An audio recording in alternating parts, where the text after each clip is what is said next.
السلام علیکم ورحمۃ اللہ وبرکاتہ۔ دوستو کیسے آپ؟ انشاءاللہ امید ہے کہ آپ خیریت سے ہوں گے۔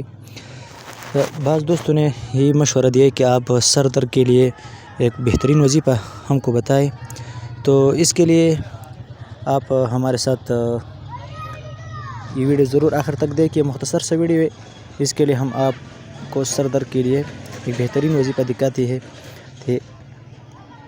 طریقہ یہ ہے کہ جس کی سر کی کسی جگہ پر درد ہو، اس پر ہاتھ رکھے اور 3 مرتبہ یہ آیات آپ پڑھیں، انشاءاللہ آپ کی سر درد کا مکمل علاج ہو جائے گا انشاءاللہ۔ آپ اس کو دیکھیں، سورہ واقعہ آیات نمبر 19، سورہ واقعہ آیات نمبر 19، لا یصدعون عنہا ولا ینزفون، یہ آیات ضرور پڑھنا ہے، انشاءاللہ آپ کو بالکل سر درد کی پریشانی بالکل ختم ہو جائے گی۔ ایک اور آیات ہے سورہ فرقان کی آیات نمبر 45، انشاءاللہ اس کو بھی بتاتا ہوں ہم آپ کو۔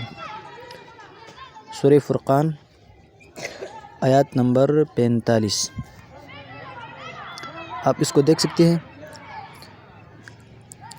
الم تر الی ربک کیف مد الظل ولو شاء، اس یہاں سے ولو شاء لجعلہ ساکنہ، ولو شاء لجعلہ ساکنہ، اس مختصر سا جملہ آپ کو تقریباً اس ولو شاء لجعلہ ساکنہ اس جملے کو تقریباً 11 مرتبہ سر پر ہاتھ رکھے اور اس کو پڑھے، انشاءاللہ تکلیف ضرور ختم ہو جائے گا۔